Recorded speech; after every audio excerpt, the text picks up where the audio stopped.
internationale de lutte des travailleuses et travailleurs et la journée historique de défense des libertés syndicales et de nos revendications. 140 ans après la loi Waldeck-Rousseau et l'autorisation de créer des syndicats, la défense de la liberté syndicale est malheureusement toujours d'actualité. La loi anti-casseurs est surtout une loi restreignant fortement la liberté de manifester, de militer, de s'opposer à l'idéologie capitaliste.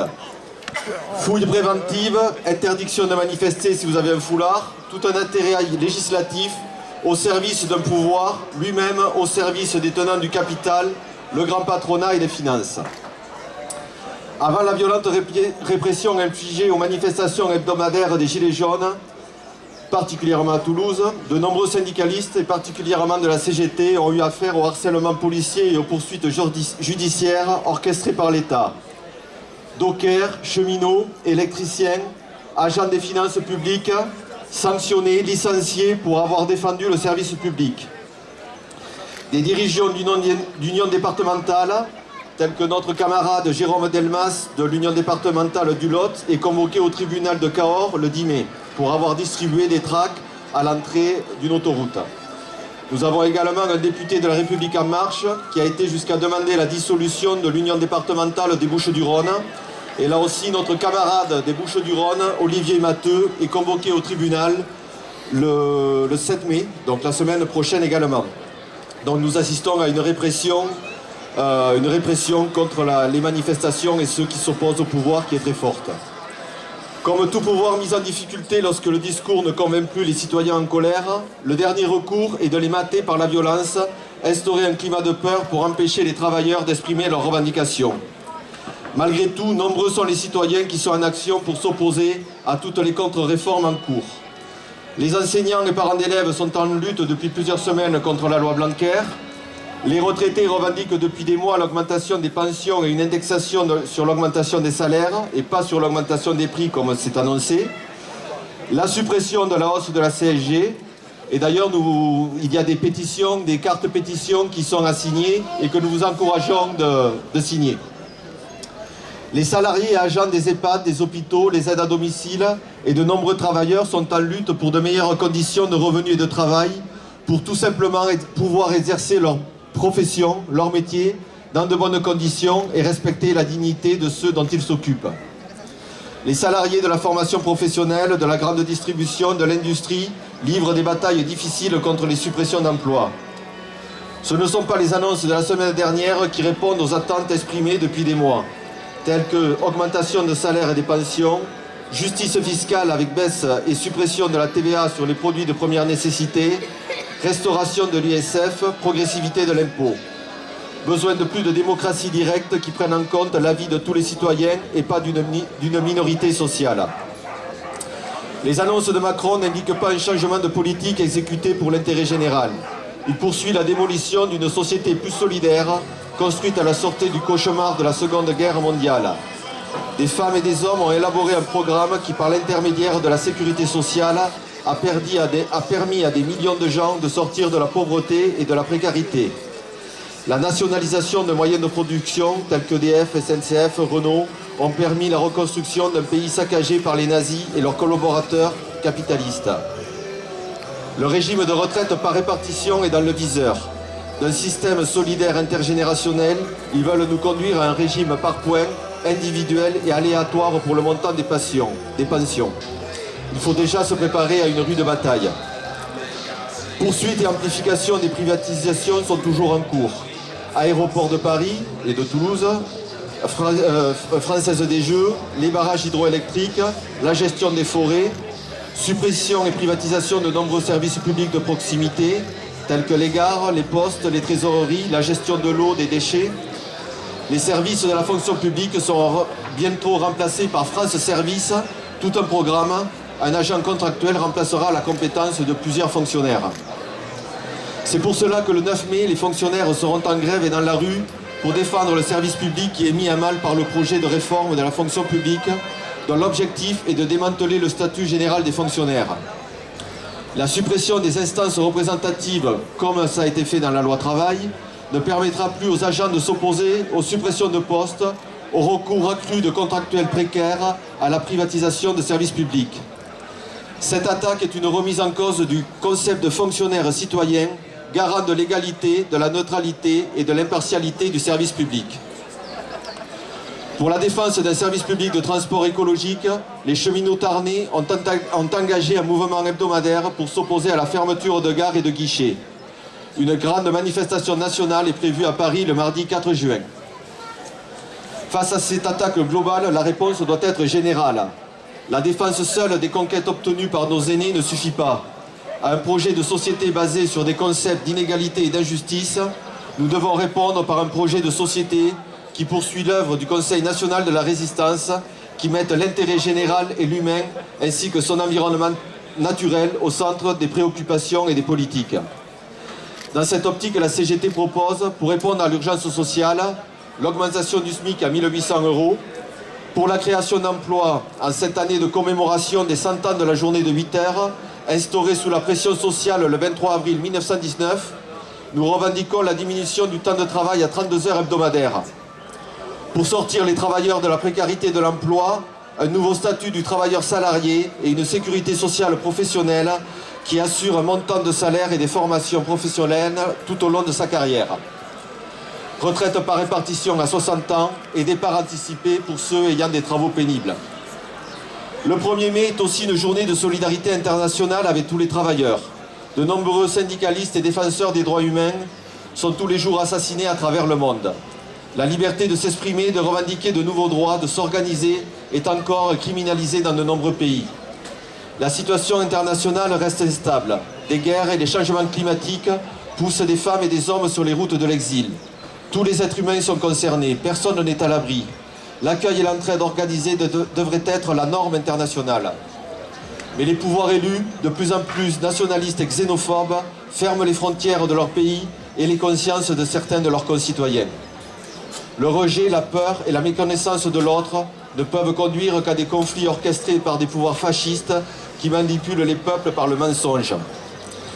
Tout comme les conquêtes sociales ne sont jamais acquises, la paix entre les peuples est constamment remise en cause. Nous ne devons pas rester indifférents et nous mobiliser pour construire un monde qui bannit les inégalités, les injustices et qui instaure une paix durable pour tous les peuples.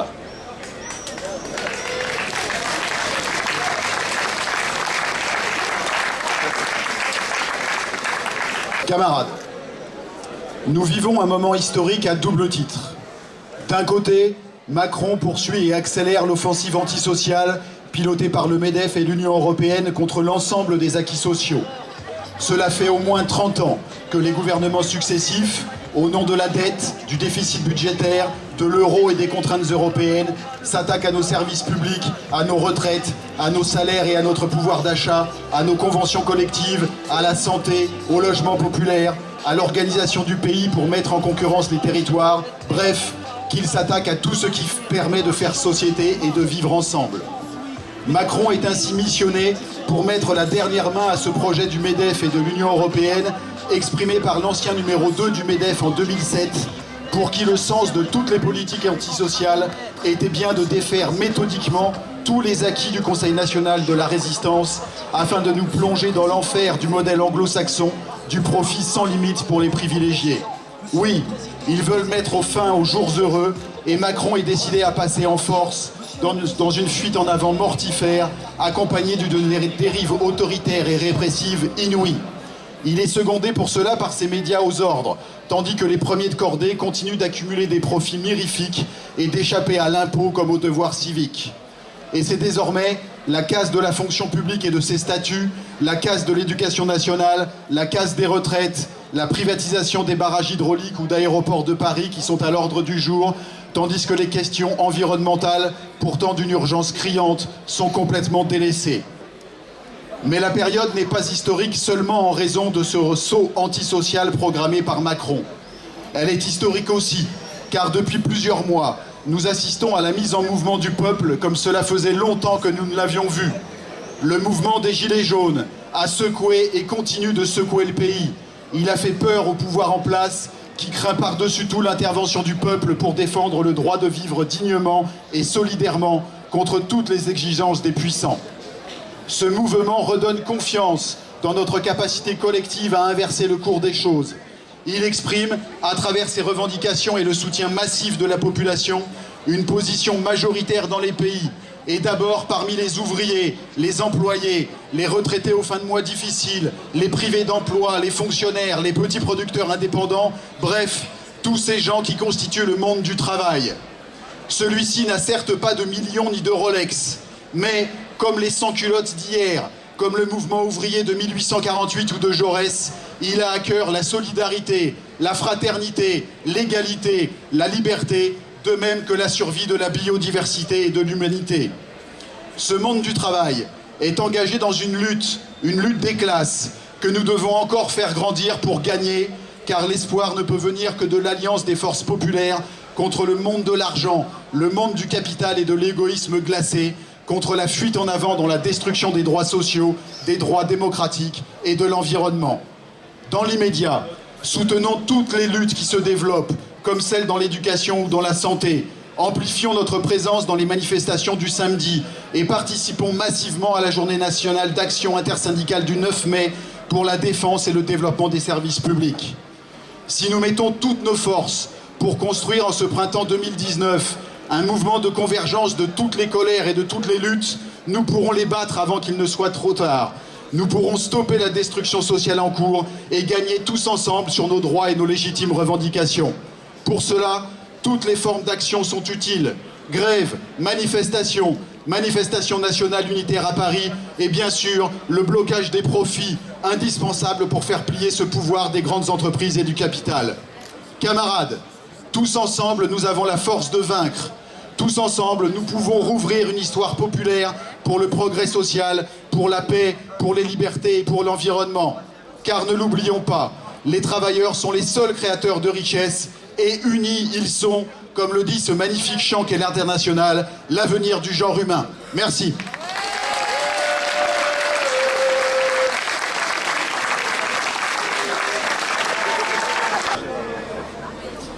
Plus que jamais aujourd'hui, la jeunesse est traversée par cette crise, comme évoqué précédemment par mes deux camarades.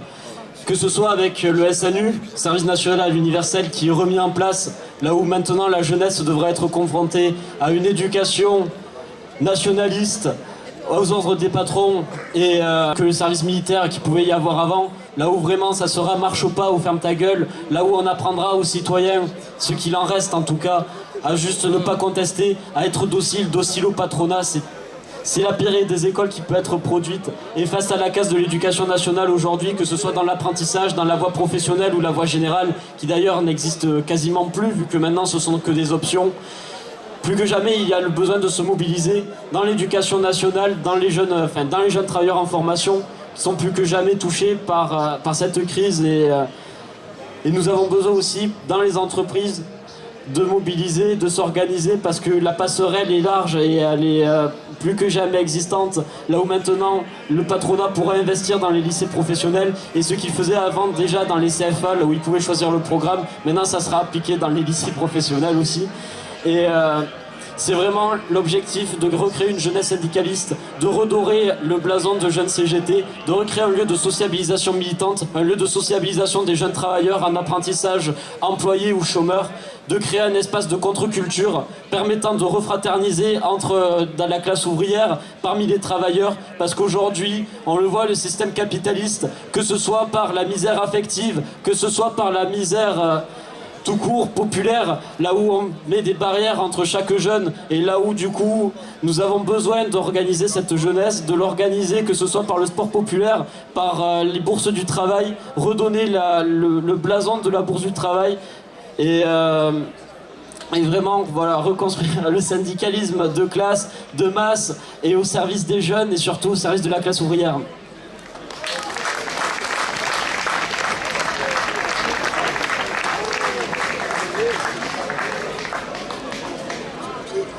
Bonjour à tous. Bonjour à toi. Aujourd'hui, nous fêtons le travail et les différentes luttes ouvrières de notre histoire. Dans certains pays comme la France, elle se confond avec la Journée internationale des travailleurs, fête internationale instaurée à l'origine comme journée annuelle de grève pour revendiquer la journée de 8 heures qui devint au XXe siècle une journée de lutte et de célébration des combats des salariés. Elle est célébrée le 1er mai dans de nombreux pays du monde et est à l'occasion d'importantes manifestations du mouvement ouvrier. Les premières célébrations de fête du travail existent dès le XVIIIe siècle. En France, dès 1793, le calendrier républicain de Fabre d'Églantine proposait une fête du travail au 3e jour des sans-culottes. Aujourd'hui, nous sommes les sans-dents. La force de notre travail ne suffit plus à subvenir à nos besoins. Les réformes mises en place par ordonnance n'ont pas servi à nous soigner, mais bien à nous rendre malades et de plus en plus précaires. Mais le pouvoir n'en a pas terminé avec nos salaires. Il compte casser tout ce qui nous protège actuellement du travail tout au long de notre vie. La pilule ne passe pas. Réapproprions-nous notre univers. Univers, pas de force de l'ordre, mais de l'entraide. Pas de patron, mais des coopératives. Pas de gouvernement, mais des assemblées locales. Pas d'impôts, mais la participation à des associations. Organisons la vie d'une communauté d'individus libres, basée sur le principe d'autonomie et de responsabilité personnelle. Unis, on est plus fort. Ensemble, on va plus loin. Convergence et lutte.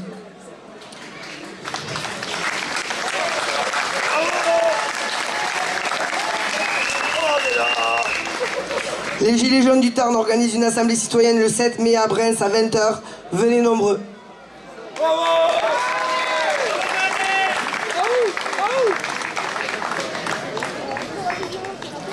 Bonjour à tous.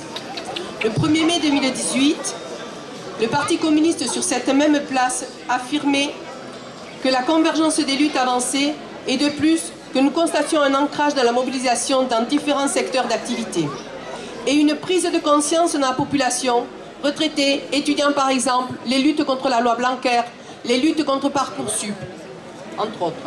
Le capitalisme aujourd'hui devient acide, toujours plus arrogant, toujours plus méprisant.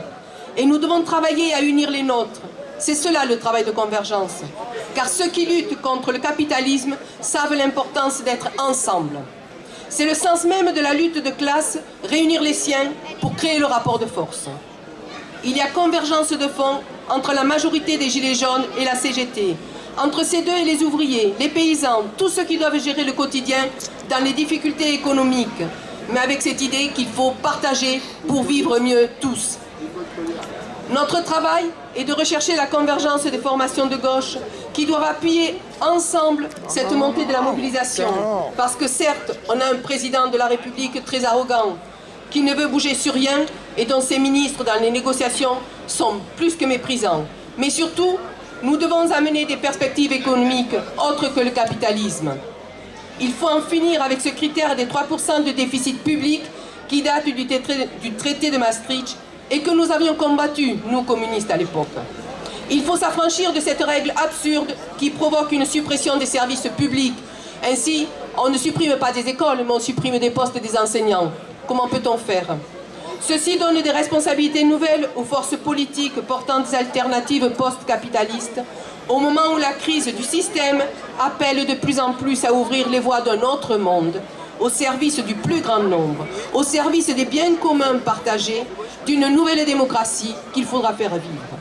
Tout en soutenant les mouvements sociaux en cours dans leur diversité, c'est sans doute à ce niveau qu'il faudrait porter les débats et les actions. Le faire aiderait d'ailleurs à ouvrir des fenêtres nouvelles et contribuerait à élargir les mobilisations qu'il nous faut faire toujours plus grandir. J'appelle les forces, nous appelons les forces de gauche progressistes, les organisations syndicales, les associations, pour qu'ensemble nous appelions les Tarnaises à soutenir et à développer les mobilisations, les luttes, pour faire échec à la politique destructrice du gouvernement. Ensemble, que nous offrions à construire un avenir de progrès social, écologique et démocratique, à notre échelle, dans notre département. Non, toujours non, aux politiques menées par l'Europe. Vive le 1er mai dans l'unité, vive l'unité de la classe ouvrière. Alors, je ne sais pas si quelqu'un d'autre veut intervenir. On a fait pousser nous-mêmes 100% bio, en perma, des poules, on aura des œufs, on pourra tout redistribuer gratuitement à tout le monde. Et si nous n'avons plus faim, nous pouvons tenir la guerre. Aussi longtemps qu'ils voudront nous tenir dans les rues, nous n'aurons plus faim et nous pourrons continuer à combattre et à lutter. C'est de la résistance, c'est de la résistance de l'économie parallèle, sans argent.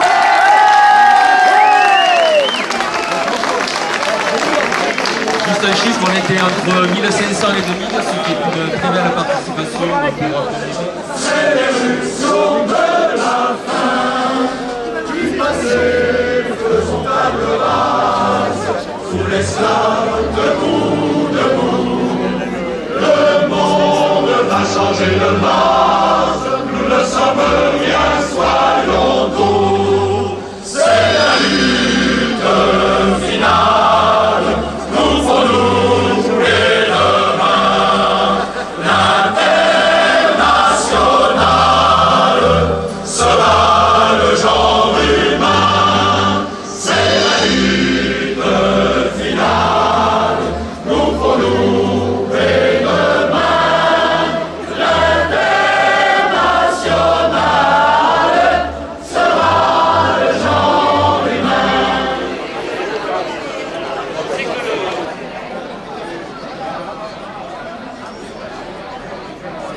Nous on donnera pour l'honneur des travailleurs et pour un monde meilleur.